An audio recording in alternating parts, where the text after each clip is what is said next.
My hat looks kind of weird. Hi guys, welcome back to the channel. Oh my god. I'm actually gonna film this upstairs because the echo down there is actually ridiculous.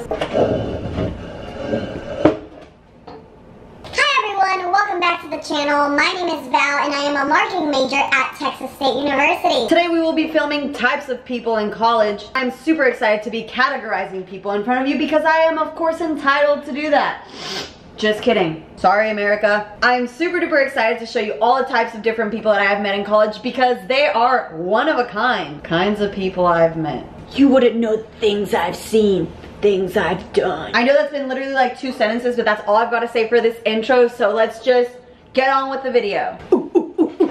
Okay, I'll pipe down a little bit. I'm sorry. So the first person we're going to be talking about that we see here in college is the fuckboy. You'll see this kind of person in college walking around with a girl, maybe his friends. But what really sets him aside is this attitude, this kind of false high sense of self-confidence that you can't really tell if it's legit or not. This type of guy never misses a party, and girl, you already know Thursdays are his turn-up day. The fuckboy often enjoys switching from one girl's DMs to another. This kind of guy has got an incredible Tinder profile. He is all over Bumble, and he would love to get to know you. Just kidding.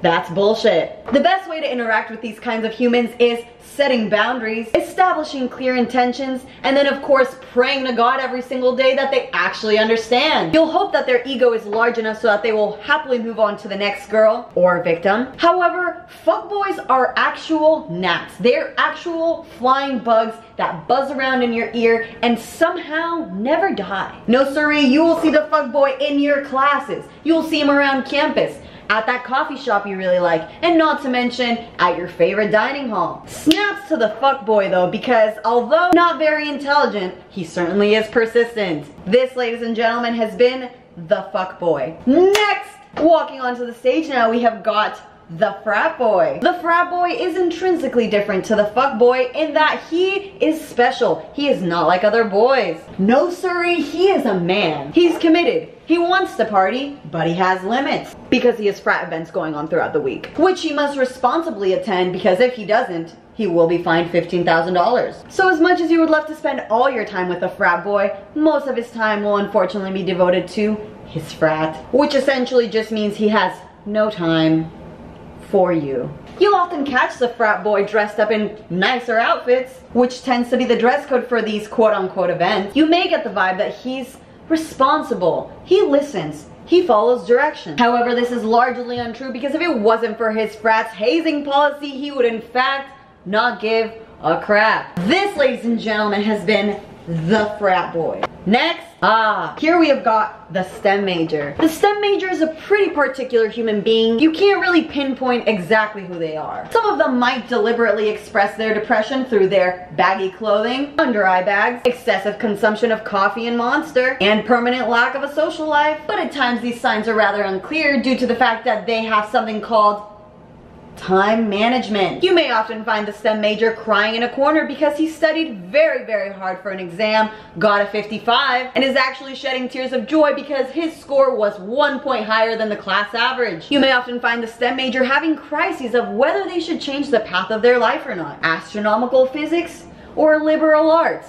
Who actually knows what went through these humans' heads when they chose to be a STEM major, seeing as they signed up for 4 years of a fiery pit of hell? Nevertheless, the STEM major will always be able to assure you of one thing, and that is as much as they think they know it all, they actually know nothing. This fact is taught in physics too.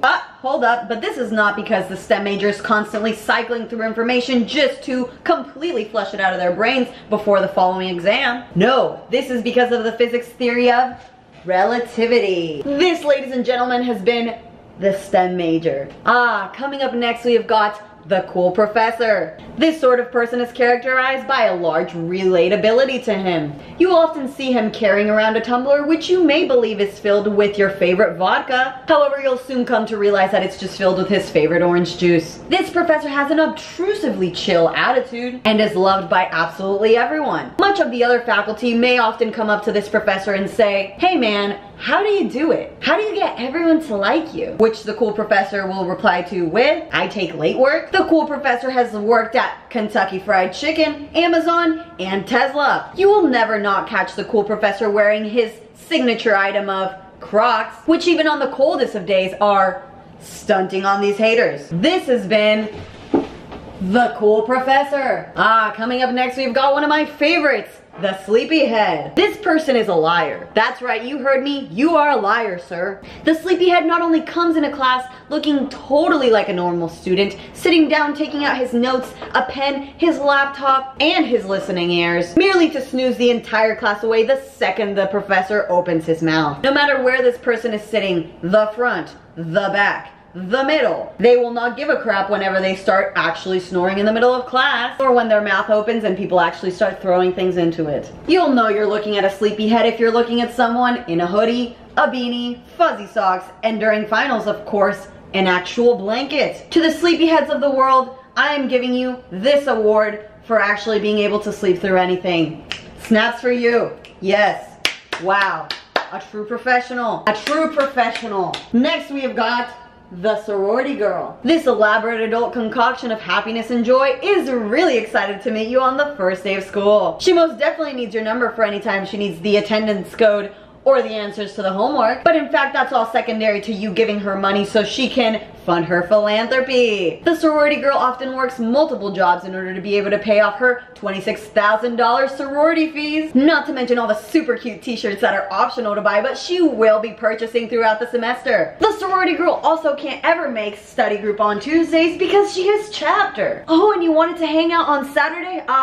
Sorry, she has a philanthropy event. Busy girl. But through a simple payment of $58,000, you can spend as much time as you like with her by joining her sorority. Before we wave goodbye to the sorority girl, let's just be sure to mention her actual obsession with plastering her letters on every single item she has, and her unusual peppy attitude. This, my fellow humans, has been the sorority girl. Next we have got the gym rat. You may often find the gym rat taking the stairs instead of the elevator to class, and as well posting their 5:30 a.m. jog on their Snapchat story. Nevertheless, this does not take away from their 9:30 p.m. strength and conditioning session, nor their 2 p.m. protein shake snack, which will also be posted on their Snapchat story. You can surely spot the gym rat anywhere around campus as long as you check for the correct attire. The gym rat often wears a branded shirt, which may often be Nike, Gymshark, or Adidas. If you're friends with a gym rat, you're already aware that you can only hang out with them before Wednesdays because Wednesdays is leg day, which means they won't be able to move for the rest of the week. Last but not least, we've got a brand new kind of person joining us here on the college campus. They are fresh.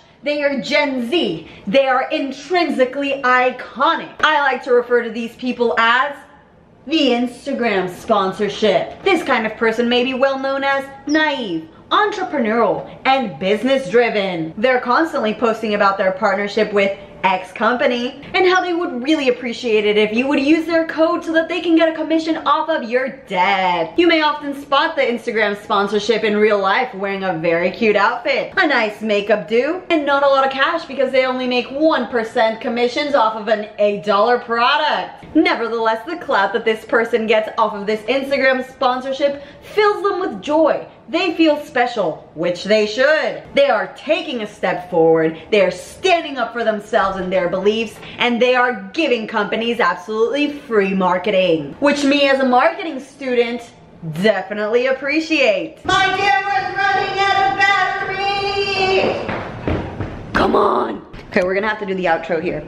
Well guys, that has been it for this video. I hope that you liked it, I hope that you had a good time, and I hope that you related and thought of some people that you may have seen on campus yourself. Thanks so much for watching this video. Make sure to give it a thumbs up if you liked it, and subscribe to the channel if you'd like to see more content from me. I post every single Friday at around 11 a.m.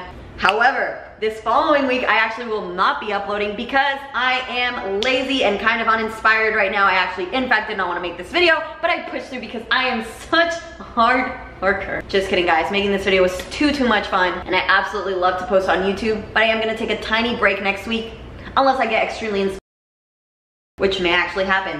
I don't know, we'll see. That's all I have to say for this outro, so I love you, and bye!